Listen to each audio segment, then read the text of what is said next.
हिंदी प्रावली तैयार है।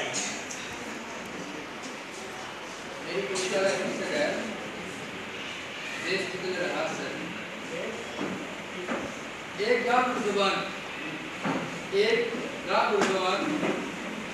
ना बूढ़ा ना बालक, एक गांव बुर्जुबान ना बूढ़ा ना बालक, सड़क पर इधर उधर घूमता फिरता, साथ अपने बालक, पत्नी, उसकी दिशा बिल्कुल जलील प्रकार की।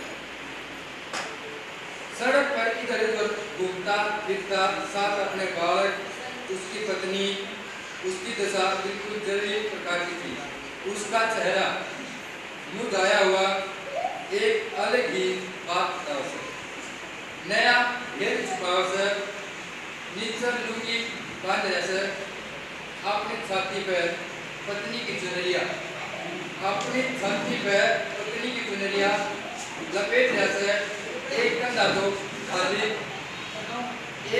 तो खाली, दूसरे में से शायद बिस्तर, और केवल पहला मुश्किल छुट्टी चप्पल, बाल से उसके बिखरे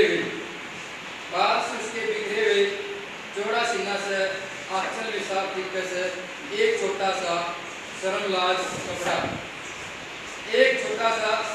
कपड़ा जो लपेटा हुआ है अपना तन पर, वो कपड़ा कभी इधर कभी उधर खिसकता। और उसकी पत्नी भी उसकी उम्र में थी, शायद उसकी पत्नी भी उसकी उम्र में थी। शायद उसके छह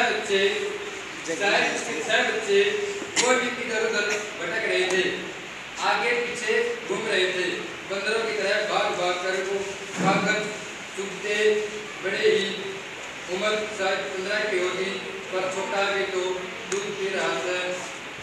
बच्चे कुछ कच्चे में, कुछ नीकर में, कुछ नंग, कुछ दड़ंग। बच्चे कुछ कच्चे में, कुछ चुग रहे हैं, कुछ नंग, कुछ दड़ंग। सारे बच्चों का भविष्य आज के बच्चों का भविष्य, शायद सारे बच्चों का भविष्य आज के बच्चों का भविष्य कागज चुग रहा है। देखो कम से मेरा देश दिन दुगनी और रात चौगुनी तरक्की पैसा।